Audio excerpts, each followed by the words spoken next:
Bismillah, assalamualaikum warahmatullahi wabarakatuh. Innal hamdalillah nahmaduhu ta'ala wa nasta'inuhu wa nastaghfiruh wa na'udzu billahi min shururi anfusina wa min sayyiati a'malina. Man yahdihillahu fala mudilla lahu wa man yudlil fala hadiya lahu. Asyhadu an la ilaha illallah wahdahu la syarika lah wa asyhadu anna Muhammadan abduhu wa rasuluh. Allahumma shalli wa sallim wa barik ala nabiyyina Muhammad wa ala alihi wa sahbihi wa man tabi'ahum bi ihsanin ila yaumiddin, amma ba'du.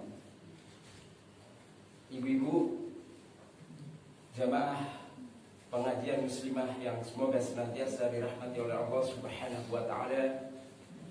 Hal pertama yang sepatutnya kita harus lakukan adalah senantiasa bersyukur kepada Allah Subhanahu wa ta'ala atas segala limpahan nikmat serta karunia-Nya, sehingga di kesempatan sore hari ini kita dapat berkumpul kembali di tempat ini, di mushola ini, di majelis ini, yang kita berharap semoga Allah Subhanahu wa ta'ala senantiasa memberi keberkahan di dalamnya.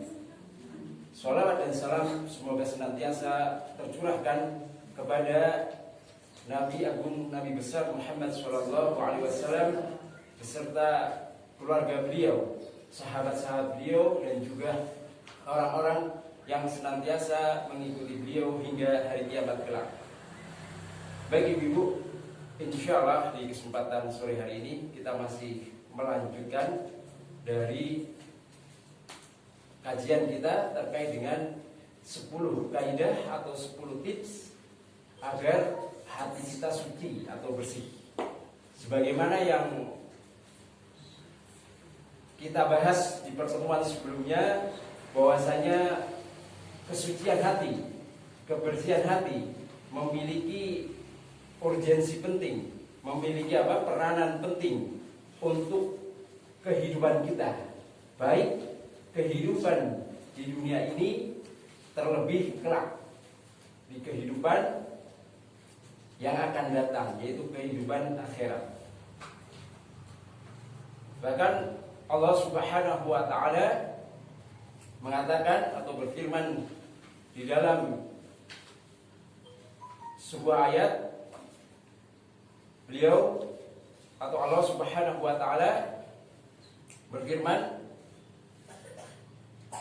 ila man atallahu biqalbin salim, kecuali orang-orang yang datang menghadap Allah dengan hati yang bersih.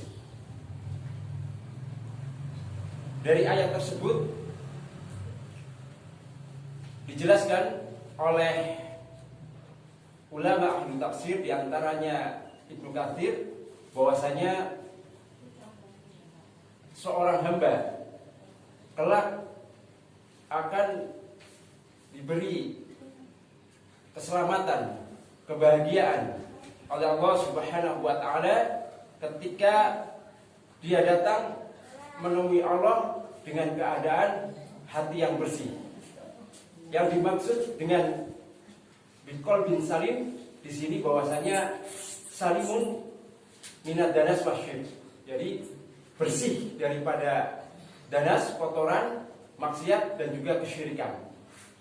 Ad-danas adalah sesuatu yang menutupi. Kita tahu ketika seseorang hamba melakukan berbagai macam kemaksiatan atau perbuatan dosa, pada hakikatnya dia menutupi dalam hatinya. Ya, pada hakikatnya dia menjadikan hatinya menjadi kotor.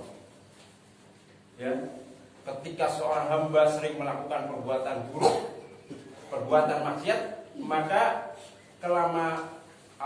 semakin lama hatinya itu akan menjadi kotor. Ya, sehingga hal itu tentunya akan membuat dia akan menjadi seorang hamba yang bisa jadi diancam kelak akan tidak mendapat kebahagiaan ketika berjumpa dengan Allah Subhanahu wa taala. Dan yang kedua adalah bersih juga dari perkara kesyirikan. Ya, kemarin di dalam poin yang pertama dari perkara yang dapat mensucikan jiwa adalah tauhid, dan tauhid adalah mengesahkan Allah, lawannya adalah syirik. Maka ketika seorang hamba hatinya bersih daripada kesyirikan, insya Allah Ta'ala kelak akan mendapat kebahagiaan dan juga keselamatan ketika berjumpa dengan Allah Subhanahu wa Ta'ala. Baik ibu-ibu, kemudian kemarin kita sampai kaidah yang kedua ya, doa. Ya. Sedikit tambahan terkait pembahasan doa atau tips kedua dari cara agar hati kita bersih, yaitu berdoa. Dan di sini saking pentingnya perkara doa ya Bu untuk mensucikan hati, Rasul Shallallahu Alaihi Wasallam di dalam satu hadis beliau bersabda, Allahumma atti nafsi taqwaha wa zakkiha anta khairu man zakkaha anta waliyuha wa maulaha. Di sini Rasul Shallallahu Alaihi Wasallam berdoa, ya Allah, berikan kepada jiwaku suatu ketakwaan. Kemudian beliau meminta, sucikanlah, karena sesungguhnya engkau adalah sebaik-baik zat yang mensucikan. Engkau adalah yang menguasai dan juga yang menjaganya. Perhatikan, Rasul Shallallahu Alaihi Wasallam, beliau adalah hamba Allah yang terbaik. Beliau adalah kekasihnya Allah Subhanahu wa Ta'ala.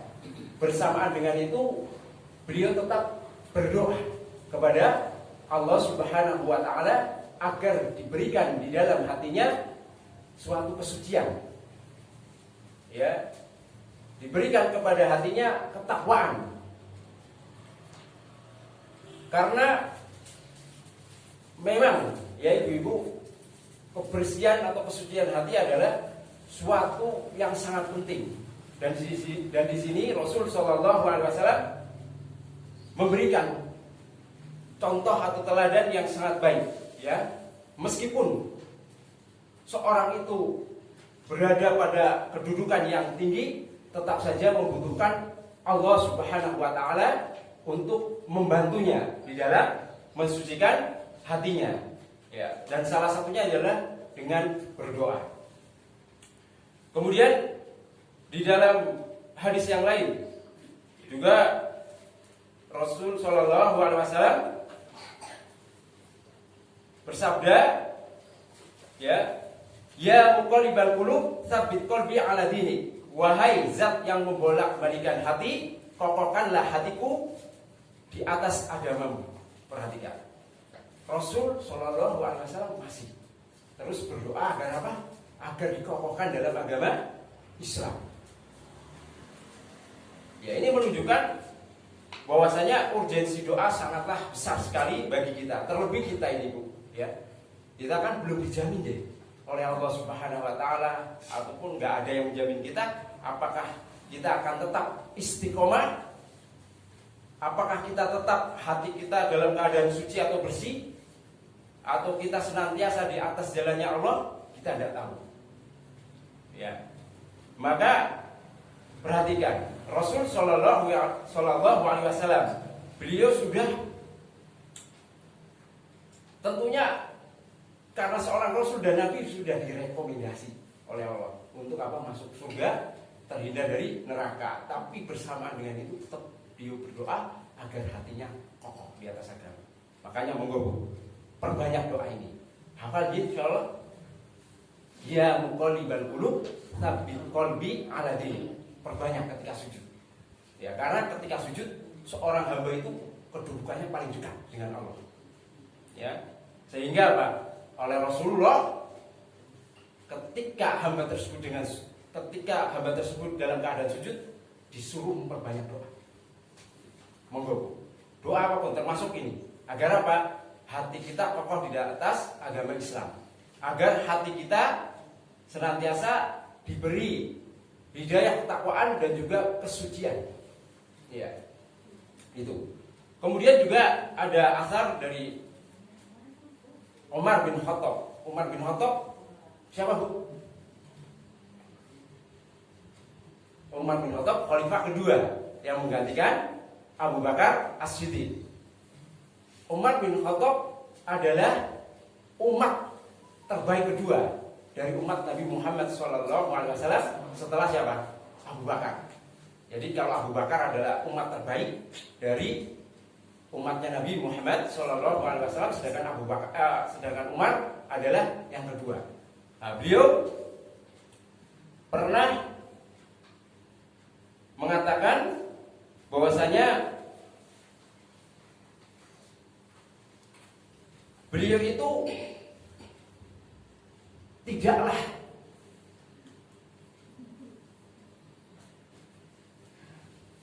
tidaklah menanggung istilahnya kesedihan ketika doanya itu tidak kunjung dikabulkan, atau beliau itu tidak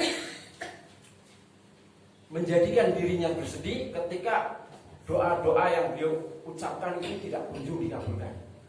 Tapi beliau justru bersedih ketika tidak diilhamkan untuk berdoa. Ya. Jadi beliau bersedih ketika apa? Ketika tidak diberikan taufik oleh Allah, tidak diberi kemudahan untuk berdoa. Ya, alasannya apa? Karena ketika seorang hamba ya diberikan kemudahan untuk berdoa kepada Allah, maka apa? Niscaya pengabulan doa akan juga ikut menyertainya. Ya. Jadi beliau ketika berdoa tidak bersedih, misalkan doa-doa itu yang beliau panjatkan itu tidak kunjung dikabulkan oleh Allah Subhanahu wa Ta'ala. Akan tetapi apa? Beliau itu justru merasa apa? Bersedih ketika apa? Ketika tidak dimudahkan untuk berdoa. Nah, ini seharusnya seorang muslim. Ketika kita kok untuk berdoa saja kok berat. Nah, ini patut bagi kita untuk apa? Bersedih di situ. Karena apa? Kalau sudah untuk berdoa saja sudah tidak diberi kemudahan oleh Allah Subhanahu wa Ta'ala, ya bagaimana mungkin ya kita mendapatkan apa yang kita harapkan. Karena ketika kita menginginkan sesuatu, tentunya kan jalan yang kita harus tempuh diantaranya apa, Bu? Berdoa kepada Allah Subhanahu wa Ta'ala. Maka ketika kita doa saja tidak diberi ilham, tidak diberi taufik oleh Allah, tidak dimudahkan, bagaimana mungkin hal itu akan kita dapatkan ya sesuatu yang kita inginkan. Nah, ini penting, Ibu. Jadi jangan sampai ya kita termasuk bagian dari orang-orang yang apa?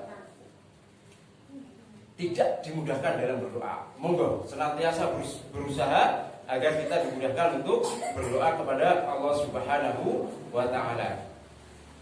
Baik, itu mungkin tambahan dari poin kedua atau tips kedua. Kita masuk sekarang dari kaidah yang ketiga atau tips ketiga. Ya. Tips ketiga adalah bahwasanya Al-Quran Al-Karim itu merupakan mata air atau sumber mata air dari penyucian di dalam apa? Atau mata air yang membantu di dalam menyucikan jiwa kita. Ya, yang ketiga adalah Al-Quran Al-Karim atau kitab suci Al-Quran merupakan sumber mata air yang dapat membantu kita di dalam menyucikan jiwa. Jadi intinya apa? Yang ketiga adalah Al-Quran. Ya. Allah Subhanahu wa Ta'ala berfirman, "Laqad manallahu 'alal mu'minin id ba'atsa fihim rasulan min anfusihim yatslu 'alaihim ayatihi wa yuzakkihim wa yu'allimuhumul kitaba wal hikmah. Sungguh Allah Subhanahu wa taala telah menganugerahkan kepada orang-orang mukmin ketika mengutus kepada mereka seorang rasul dari kalangan mereka sendiri dan membacakan kepada mereka ayat-ayatnya, kemudian dari situ akan membersihkan mereka dan juga mengajarkan kepada mereka kitab-kitabnya dan hikmah. Ya. Di sini menunjukkan bahwasanya Allah Subhanahu wa taala ya ketika mengutus orang rasul, di situ Allah Subhanahu wa taala membekali ya sebuah kitab, di mana di sini kitab yang dimaksud adalah kitab Al-Qur'an. Ya, dan rasul itu adalah Rasul sallallahu alaihi wasallam. Ya. Dan Al-Qur'an merupakan perkara yang paling agung yang dapat mensucikan jiwa kita. Ya. Ibu-ibu yang dirahmati oleh Allah Subhanahu wa taala, Al-Qur'an adalah kalamullah, yaitu firman-Nya Allah Subhanahu wa taala. Al-Qur'an merupakan mukjizat yang terbesar bagi Nabi Muhammad Shallallahu Alaihi Wasallam yang diberikan oleh Allah Subhanahu wa taala. Dan Al-Qur'an adalah sebuah wahyu yang ketika kita membacanya maka terhitung sebagai amal ibadah. Ya. Karenanya monggo ya sebelum kita memasuki pembahasan, penting kita saling menasihati agar memperbanyak membaca Al-Qur'an, karena Al-Qur'an selain memang merupakan obat hati, ya, dia juga merupakan lahan ibadah, lahan amal kebaikan untuk kita semua. Ya. Di sini Ibnu Abbas mengatakan, dominallahu liman ittaba'al Qur'an ala yudilla fid dunya wa la yashqa fil akhirah. Kemudian beliau membaca, faman ittaba'a hudaya fala yudillu wa la yashqa. Jadi Ibnu Abbas mengatakan bahwasanya Allah menjamin siapa saja yang mengikuti petunjuk Al-Qur'an. Ya. Menjamin bahwasanya orang tersebut tidak akan tersesat di dunia dan juga tidak akan merasakan kesengsaraan ataupun kesulitan ketika di akhirat. Ya, jadi ketika seorang hamba kemudian apa? Mengikuti petunjuk-petunjuk yang ada di dalam Al-Qur'an, maka Allah akan menjamin apa, Bu? Dia tidak akan mendapatkan apa? Kesengsaraan, baik di dunia maupun di akhiratnya. Dan Allah juga menjamin dia tidak akan tersesat ketika berada di dunianya. Ya, kemudian beliau membacakan firman Allah Subhanahu wa taala, faman ittaba'a hudaya fala yudillu wa la yashqa. Barang siapa yang mengikuti petunjukku, maka niscaya dia tidak akan tersesat dan juga tidak akan mendapatkan kesengsaraan. Ya. Nah, ini penting, Ibu. Monggo jadikan Al-Qur'an benar-benar menjadi pedoman kehidupan kita. Ya.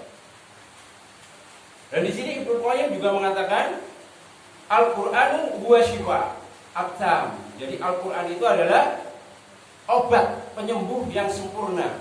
Ya. Min jami'il adwa'il qalbiyah wal badaniyah. Dari segala penyakit hati maupun jasmani. Ya, Ibnu Qayyim mengatakan bahwasanya Al-Qur'an merupakan penyembuh yang sempurna dari seluruh penyakit, baik itu penyakit hati kita maupun penyakit jasmani. Ya.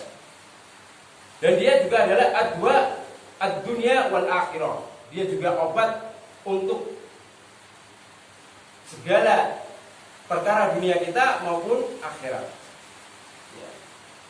Karenanya nama lain Al-Quran apa? Asyifa, ya, penyembuh. Karena memang di dalam Al-Quran itu sudah sangat sempurna, lengkap. Ya, kalau kita mau apa? Membaca, kemudian menghayati, kemudian mengamalkan apa-apa saja yang ada di dalam Al-Quran, niscaya kehidupan kita akan menjadi tenang, kehidupan kita akan menjadi bahagia, hati kita akan menjadi bersih dan suci. Iya.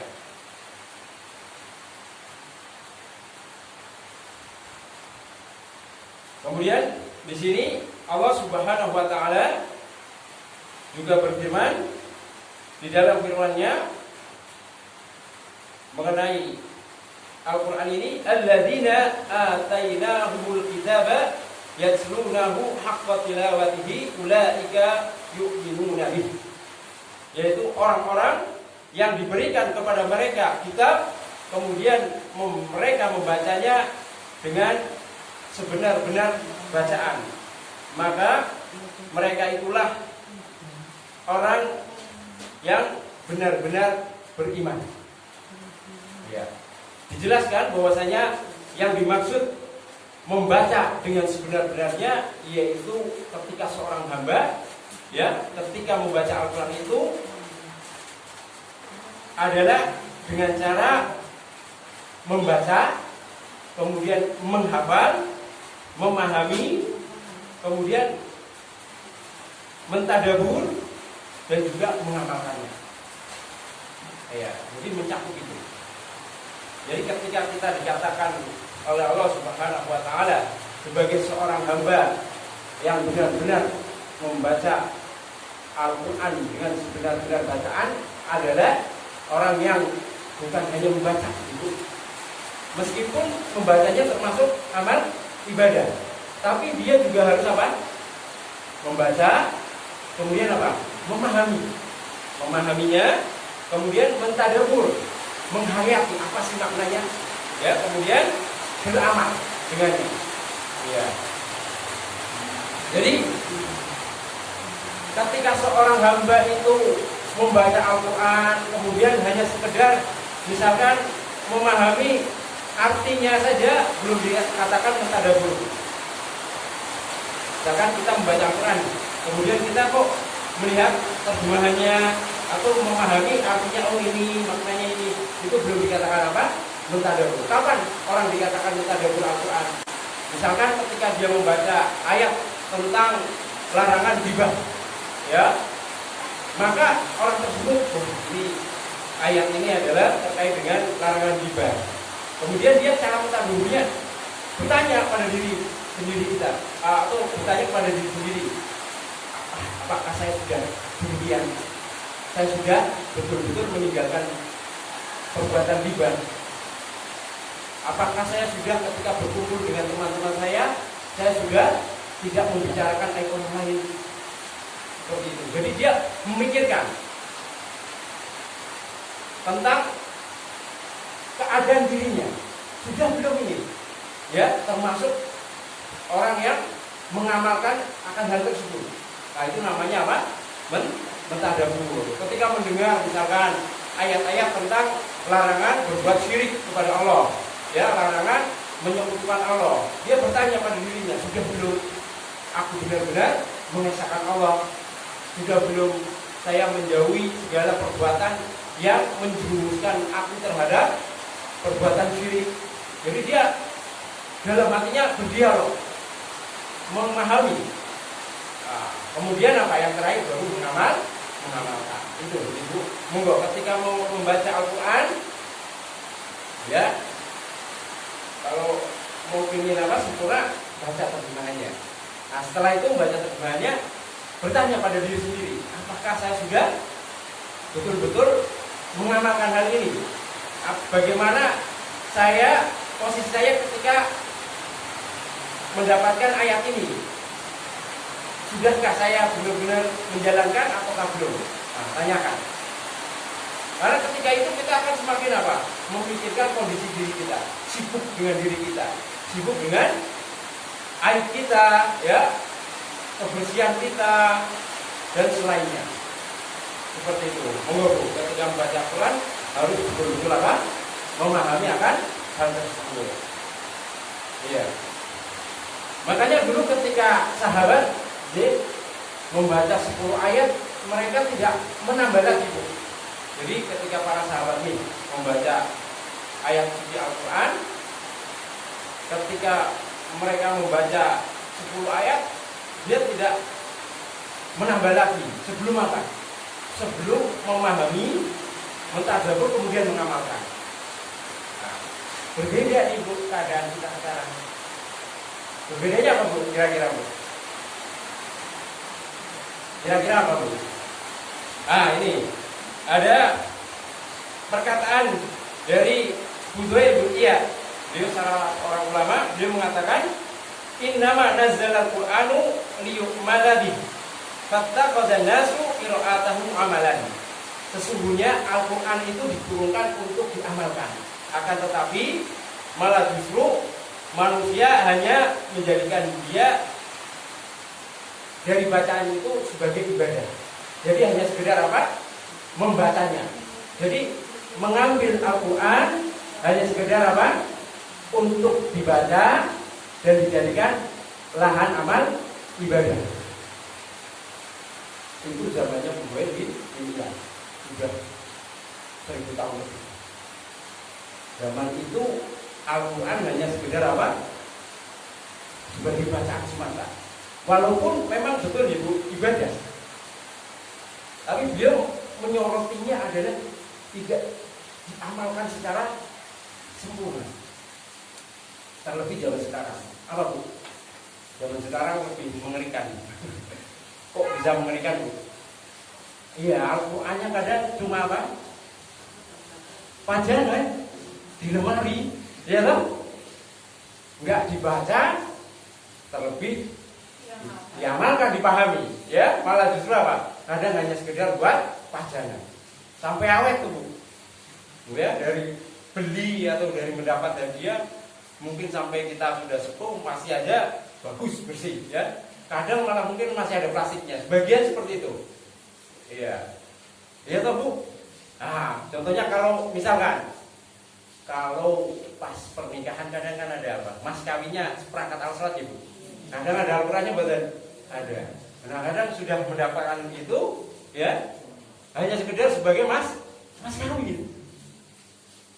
Setelah itu apa, Bu? Ditaruh, nggak dibuka-buka lagi, ya. Mana mungkin mau mengamalkan, jadi mau dibaca jadi tidak kadang. Nah ini. Padahal Al-Quran tujuan diturunkannya untuk apa, Bu? Diamalkan. Jadi, seperti itu. Monggo. Jadi kita harus apa? Betul-betul menjadikan Al-Quran sebagai pedoman hidup kita, petunjuk hidup kita. Kita mengamalkan apa-apa yang ada di dalam Al-Quran, ya, berupa perintah maupun larangan. Ya, itu.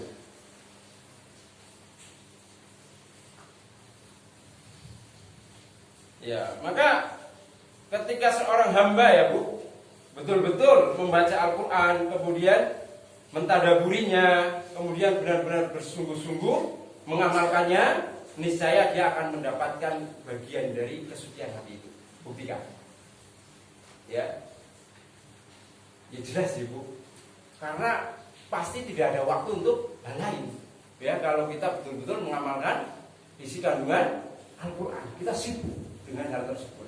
Nah, itu makanya Al-Quran itu termasuk perkara terbesar dari upaya kita untuk apa? Mensucikan hati kita. Monggo. Itu kaidah yang ketiga. Kemudian kaidah keempat kita masuk. Ya, saya agak singkat-singkat. Kaidah keempat atau tips keempat adalah mencari sosok yang kita bisa teladani. Ya, jadi mencari sosok yang bisa kita teladani. Kira-kira siapa, Bu? Nabi Muhammad. Nabi Muhammad. Iya. Nabi Muhammad Shallallahu Alaihi Wasallam. Ya karena apa? Karena beliaulah teladan yang baik untuk kita. Karena yang kita wajib apa? Menjadikan Nabi Muhammad Shallallahu Alaihi Wasallam sebagai teladan kita, sebagai uswah kita. Dalam sebuah firman-Nya Allah mengatakan, laqad kana lakum fi Rasulillahi uswatun hasanah. Dan sesungguhnya bagi kalian pada diri Rasul Shallallahu Alaihi Wasallam terdapat teladan yang baik. Ya, perhatikan. Jadi pada diri Rasul Shallallahu Alaihi Wasallam sudah apa? Tertancap adanya keteladanan yang baik. Maka ketika kita ingin betul-betul hati kita suci dan bersih, harus benar-benar menjadikan Rasulullah Shallallahu Alaihi Wasallam sebagai apa? Teladan. Kemudian Ibnu Katsir rahimahullah mengomentari ayat ini di dalam tafsirnya. Ayat ini adalah dasar atau pokok yang agung di dalam mengikuti dan meneladani Rasul Shallallahu Alaihi Wasallam atau menjadikan Rasul Shallallahu Alaihi Wasallam sebagai teladan, baik dari ucapan, perbuatan maupun keadaannya. Jadi kita apa? Di sini ya ditunjukkan di dalam tafsirnya Ibnu Katsir bahwasanya ayat tersebut tadi yang saya bacakan, laqad kana lakum fi Rasulillahi uswatun hasanah, adalah pokok yang agung di dalam apa? Di dalam petunjuk bahwasanya Rasul Shallallahu Alaihi Wasallam merupakan teladan, ya teladan bagi kita baik dari sisi apa? Ucapan, perbuatan maupun keadaan beliau atau akhlak beliau, ya. Karenanya ketika itu sekelompok kaum di masa Rasul Shallallahu Alaihi Wasallam mengatakan, sesungguhnya kami itu mencintai Rabb kami, Tuhan kami. Maka Allah Subhanahu Wa Taala menurunkan firman-Nya, ya, Qul in kuntum tuhibbunallaha fattabi'uni yuhibbukumullah. Ya. Katakanlah, jika kalian mencintai Allah, maka ikutilah aku. Niscaya Allah akan mencintai kalian. Ya. Maka ketika ada sekelompok kaum di zamannya Rasul Shallallahu Alaihi Wasallam dan beliau mengatakan apa tadi Bu? Kami itu mencintai Tuhan kami, Rabb kami. Maka Allah menurunkan firman-Nya. Apa firman-Nya tadi? Qul in kuntum tuhibbunallaha fattabi'uni yuhibbukumullah. Ya, katakanlah jika kalian mencintai Allah, maka ikutilah aku. Niscaya Allah akan mencintai kalian. Siapa yang harus diikuti di sini, Bu? Nabi Muhammad. Ya, Nabi Muhammad Shallallahu Alaihi Wasallam. Ya. Maka ketika seorang hamba dia mengikuti Nabi Shallallahu Alaihi Wasallam, baik dari sisi perbuatan, ya, ucapan, tingkah laku dan akhlaknya, maka pada hakikatnya hal itu menunjukkan bagi dirinya apa? Kejujuran, kecintaannya terhadap Allah Subhanahu Wa Taala. Ya. Cinta nggak Bu sama Allah? Cinta. Bagaimana caranya Bu? Ngikuti Nabi. Nah, ini penting, kaidah penting, Ibu. Jadi ketika kita mengatakan aku cinta Allah, cinta termasuk amalan aku, hati juga ya. Maka kita harus membuktikan. Cara membuktinya gimana? Cara membuktikannya adalah dengan mengikuti petunjuk-petunjuk dari Nabi Shallallahu Alaihi Wasallam. Nah, itu baru jujur cintanya. Jangan sekedar cinta nggak sama Allah, cinta, saya cinta sama Allah. Tapi perbuatannya menyelisihi petunjuk Nabi, itu berarti apa? Tidak jujur. Apanya? Kecintaannya kepada Allah Subhanahu Wa Taala. Ya.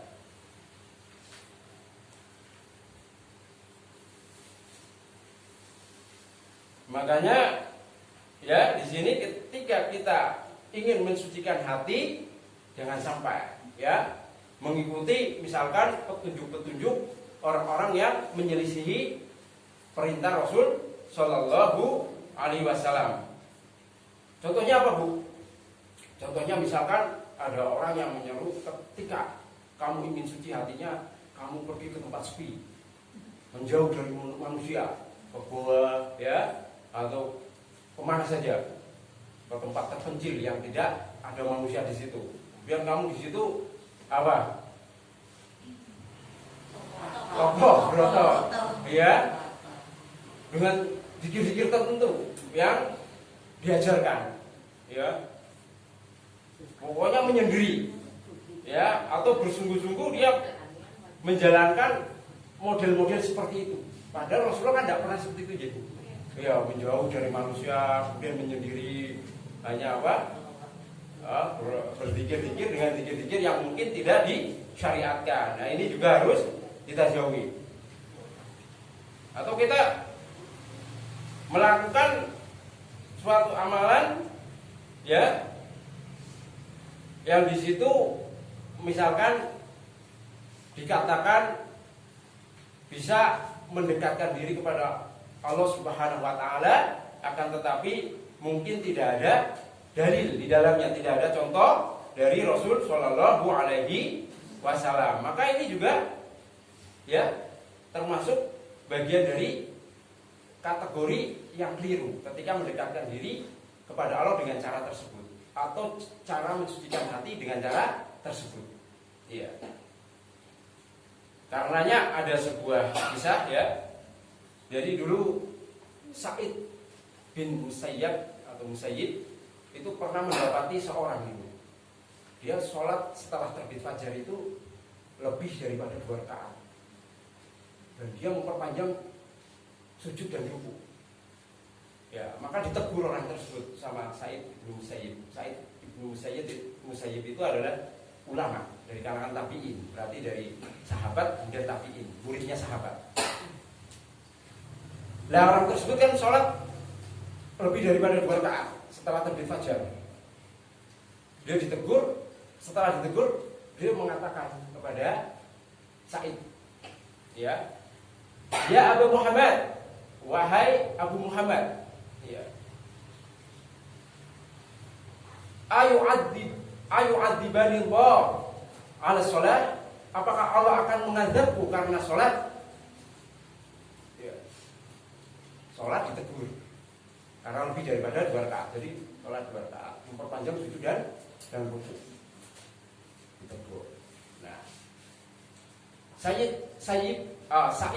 ibnu Musayyib menjawab apa, Bu? La, tidak. Jadi kamu itu tidak akan diazab karena engkau melakukan sholat. Kemudian beliau mengatakan, yu'adzibuka ala hilafis sunnah. Allah akan mengazabmu karena engkau menyelisih sunnah. Menyelisih apa? Rasul Shallallahu Alaihi Wasallam. Ya, karena apa? Dalam sabdanya hanya 2 rakaat, tapi dia lebih daripada 2 rakaat. Padahal tujuannya baik, ya, Bu. Sholat baik, ya, Bu? Baik.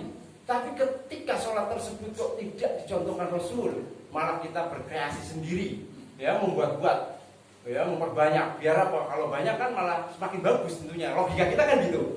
Tapi ternyata tidak demikian. Ketika kita memperbanyak amalan-amalan, tapi kok amalan tersebut tidak ada dalil-dalil yang menuju ke situ, ya, maka hal tersebut malah apa? Malah menjadikan dia bisa jadi diazab karena apa? Menyelisih sunnah daripada Nabi Shallallahu Alaihi Wasallam. Nah, seperti itu. Jadi apa, Bu? Tugas kita ya ikuti saja apa petunjuk Rasulullah. Ya, banyak sekali amalan-amalan yang Rasul Shallallahu Alaihi Wasallam tunjukkan atau contohkan kepada kita. Ya.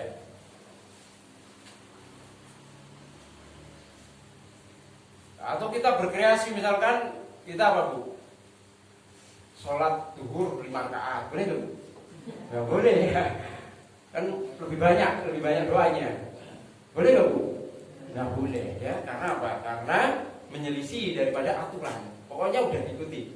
Karena kata Allah Subhanahu wa taala, ketika kita mengatakan cinta kepada Allah, ya, maka fattabi'uni, maka ikutilah aku, yaitu ikuti Rasul sallallahu alaihi wasallam. Insyaallah selamat. Ya, dalam sebuah hadis juga Rasul sallallahu alaihi wasallam mengatakan, "Man 'amila 'amalan laisa 'alaihi amruna fa huwa raddun." Ya, barang siapa melakukan sebuah amalan yang dia atau amalan tersebut tidak ada dasarnya dari kami, maka amalan tersebut tertolak. Ya, tidak akan diterima. Nah, ini makanya monggo ibu-ibu ketika mengamalkan suatu amalan harus betul-betul memiliki landasan dalil, baik dari Al-Qur'an maupun sunnah-sunnah Nabi Shallallahu Alaihi Wasallam. Contoh dari Nabi. Oh, Nabi pernah melakukan ini. Oh, Nabi pernah mengucapkan ini. Ya, jadi bukan hanya sekedar yang dilakukan Nabi, tapi juga berupa ucapan Nabi. Ya, misalkan Nabi Shallallahu Alaihi Wasallam pernah mengucapkan tentang apa Bu? Misalkan larangan minum sambil berdiri, misalkan. Nah, kita amalkan. Berarti apa Bu? Kita minumnya sambil duduk, seperti itu. Dan selainnya, ya. Atau larangan misalkan makan dengan tangan kiri, maka kita amalkan. Kita makannya dengan apa Bu? Tangan kanan. Iya, seperti itu. Jangan sampai kita apa? Menyelisih. Karena bahaya kalau menyelisih Rasul Shallallahu Alaihi Wasallam. Ya. Karena Rasul Shallallahu Alaihi Wasallam, kata Imam Sufyan ibnu Uyainah, bahwasanya huwal mizanul akbar. Rasul Shallallahu Alaihi Wasallam merupakan parameter yang besar atau yang paling besar, parameter timbangan. Jadi ketika kita melakukan sesuatu hal, ya, kita harus menjadikan Rasulullah sebagai parameter. Oh, Rasulullah pernah enggak nih mengucapkan hal ini? Rasulullah pernah enggak nih melakukan perbuatan ini? Atau menyetujui, minimal seperti itu. Jadi kan misalkan Rasulullah tidak pernah mengucapkan, tidak pernah melakukan dengan perbuatannya, minimal menyetujui. Jadi misalkan sahabat ini pernah melakukan hal tersebut, tapi kemudian Rasul Shallallahu Alaihi Wasallam menyetujui. Ya, contohnya apa Bu? Contohnya misalkan ketika seorang hamba bangkit dari apa? Rukuk, setelah sami Allahu liman hamidah, dahulu ada sahabat itu. Sahabat mengucapkan alhamdulillah hamdan katsiran thayyiban mubarakan fihi. Seperti itu. Maka kemudian Rasul setelah selesai mengatakan atau bertanya kepada para sahabat, siapa tadi yang mengucapkan ini? Ya, sahabat ada yang menunjuk jarinya atau memberitahu bahwasanya dia yang mengucapkan. Maka Rasulullah mengatakan beliau melihat malaikat berebut mencatat amal kebaikan ini. Artinya apa? Rasulullah kan tidak pernah nih menunjukkan doa itu setelah bangkit dari apa? Rukuk. Sahabat yang mengucapkan. Tapi ketika itu Rasulullah diberitahu oleh Allah, ya, diberi wahyu bahwasanya para malaikat berebut mencatat amal perbuatan kebaikan itu. Di situ menunjukkan persetujuan Rasul terhadap amalan tersebut. Sehingga apa? Terhitung juga ketika Rasulullah menyetujui perbuatan itu bagian dari kita mengikuti sunnah-sunnah dari Nabi Shallallahu Alaihi Wasallam. Nah, ini seperti itu. Monggo. Iya. Itu dari perkara yang keempat. Jadi kita harus menjadikan Rasul Shallallahu Alaihi Wasallam apa? Sebagai teladan. Karena apa Bu? Karena ketika kita menjadikan Rasul sebagai parameter, maka ketika sesuai apa yang kita lakukan dengan petunjuk Rasul, maka itu hak, kebenaran, hakiki, pasti. Tapi ketika suatu itu kok malah menyelisih, maka itu pasti batil. Ya, menyelisih dari apa yang dilakukan oleh Rasul. Rasul mengucapin A, kita malah B. Ya, Rasul suruh makan pakai tangan kanan, kita makannya pakai tangan kiri. Ya boleh, tapi kalau memang tangan kanannya maaf, tidak ada misalkan atau memang ada uzur sakit gitu ya, terpaksa, itu kan uzur. Kalau ada uzur boleh ya Bu, kayak gitu ya. Tapi itu terkait dengan adab. Tapi kalau amalan-amalan ya tidak boleh kita berkreasi sendiri. Kita harus apa? Menjadikan Rasulullah sebagai parameter. Ya, seperti itu. Karena kita memang dilarang ya ketika apa? Menyelisihi daripada petunjuk dari Nabi Shallallahu Alaihi Wasallam.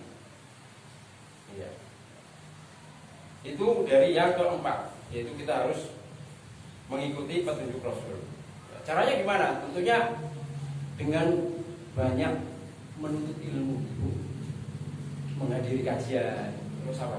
Membaca buku, mendengarkan lewat YouTube atau televisi mungkin kalau ada kajian-kajian yang bagus ya, yang mengajarkan kepada apa? Al-Quran dan sunnah-sunnah Nabi Shallallahu Alaihi Wasallam. Iya. Jam berapa? Masih ada waktu Bu. Baik. Kemudian yang kelima.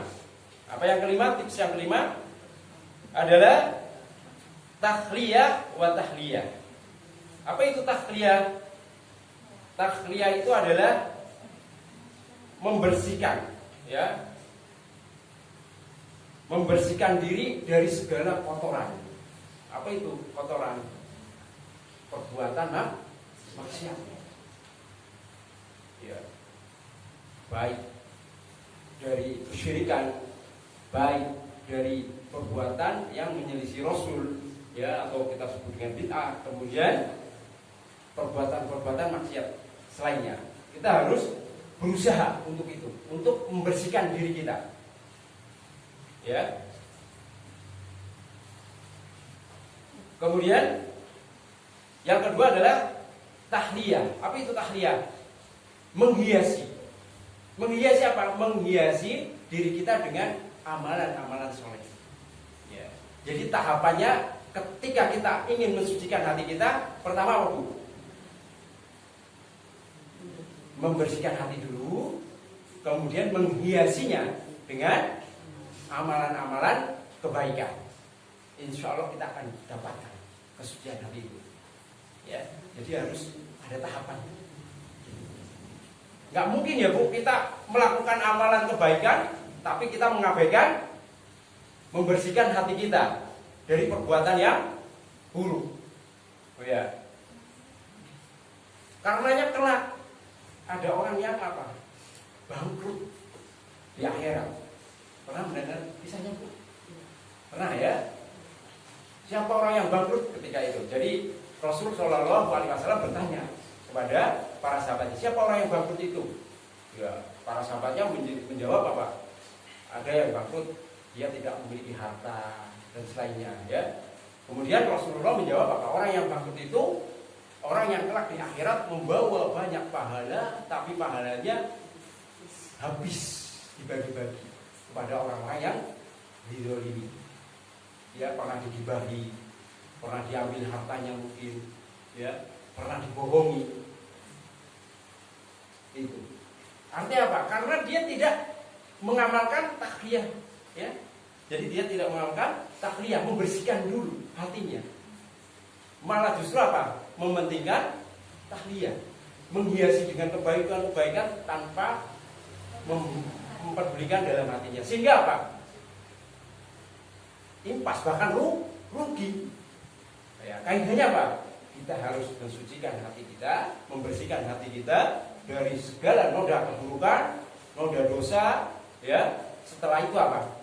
Baru menghiasi dengan amal perbuatan. Karena apa Bu? Ketika wadah, ya, wadah hati itu ibarat apa Bu? Wadah toh? Lah wadah kalau sudah bersih, sesuatu yang masuk jadi bagus ya Bu. Bagus, gak butek ya, gak kotor. Ibu coba Bu, ya, gelas kita habis bikin kopi, kotor ya, hitam-hitam. Ibu masukin air putih atau hitam Bu?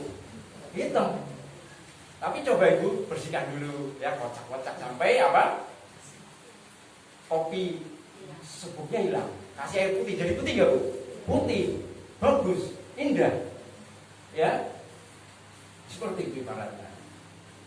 Ya, jadi harus apa? Disucikan dulu nih hati dari kotoran maksiat, dari kotoran dosa, baru dihiasi dengan amal perbuatan yang baik. Karenanya ya, Allah Subhanahu wa taala berfirman, "Hud min amwalihim shadaqah tutahhiruhum wa yuzakkihim biha wa sholli 'alaihim." Ya, ambillah ya dari harta-harta mereka sedekah atau di sini zakat dalam rangka mensucikan apa? Mereka, wa yuzakkihim biha wa sholli 'alaihim. Niscaya hati tersebut wa tuzakkihim biha wa sholli 'alaihim. Dan hal tersebut akan menjadikan apa?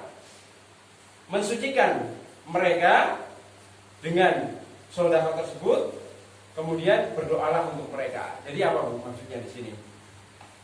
Maksudnya ketika seorang hamba ya di sini, atau di sini maksudnya adalah isyarat, petunjuk bahwasanya kedudukan membersihkan hati itu dari segala keburukan ya, dan dari segala dosa itu didahulukan daripada apa? Daripada menghiasi dengan amal-amal kebaikan. Ya, karenanya di sini ketika seorang hamba hatinya itu bersih, maka niscaya apa? Akan suci pula di dalam hatinya. Ya. Seperti itu. Jadi di sini ada petunjuk tentang pentingnya kita agar apa? Membersihkan jiwa kita dari segala keburukan, kejelekan, dari perkara-perkara dosa, ya. Kemudian kita insya Allah akan mendapatkan apa? Berbagai macam kebaikan, ya, kesucian di dalam diri kita. Iya. Sehingga tadi sudah saya sampaikan bahwasanya membersihkan hati dari segala dosa didahulukan daripada menghiasinya dengan amal-amal kebaikan. Nah itu Ibu. Monggo.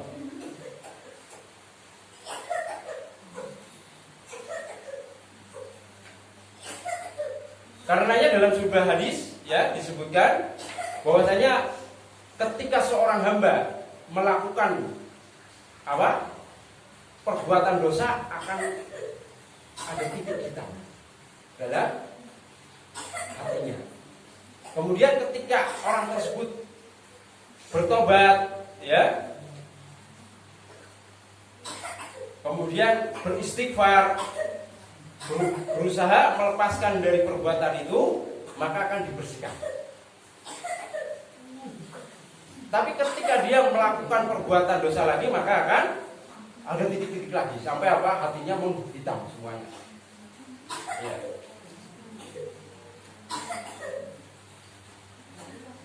Karenanya di sini penting Ibu bahwasanya